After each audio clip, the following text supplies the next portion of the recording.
दोस्तों, किसी ने बड़े प्यार से कहा है, अगर मेहनत आदत बन जाए तो कामयाबी मुकद्दर बन जाती है। करीब 100 साल पहले एक इटालियन शहर में एक छोटे व्यापारी के ऊपर सूदखोर का काफ़ी कर्जा बाकी था। इस बूढ़े और बीमार सूदखोर की नज़र व्यापारी की सुंदर बेटी पर थी। उसने व्यापारी के सामने एक प्रस्ताव रखा। अगर वह बेटी की शादी उससे कर दे तो सारा कर्जा माफ हो जाएगा। स्वाभाविक है कि व्यापारी ने प्रस्ताव पर नाराजगी दिखाई। इस पर सूदखोर ने एक तरीका निकाला। उसने कहा कि वह एक पोटली में एक सफ़ेद और एक काला कंकड़ रखेगा।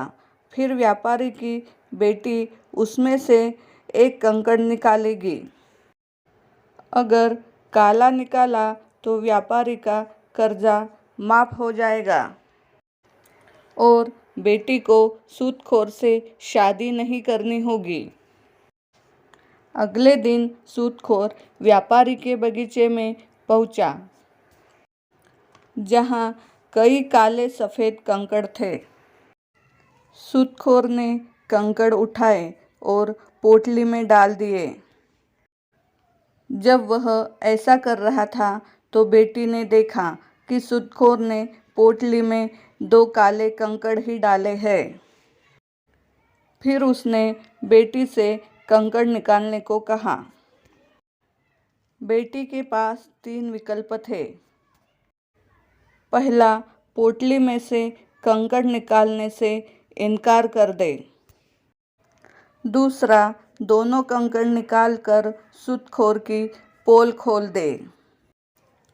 तीसरा, यह जानते हुए भी कि पोटली में दोनों कंकड़ काले हैं, कंकड़ चुनकर अपनी आज़ादी कुर्बान कर दे।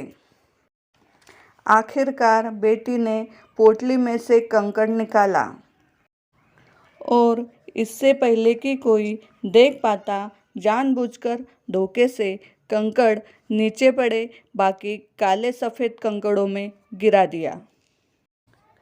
फिर वह सूदखोर से बोली, ओह, मैं कितनी लापरवाह हूँ। खैर, अगर आप पोटली में रखा दूसरा कंकड़ देखोगे तो आपको पता चल जाएगा कि मैंने कौन सा कंकड़ निकाला था। स्वाभाविक है कि पोटली में काला कंकड़ ही था। सूदखोर नहीं चाहता था कि उसकी पोल खुले, इसलिए उसे मानना पड़ा कि बेटी ने सफ़ेद कंकड़ निकाला था। अंततः उसे व्यापारी का कर्जा माफ करना पड़ा और उसकी बेटी से शादी का विचार छोड़ना पड़ा।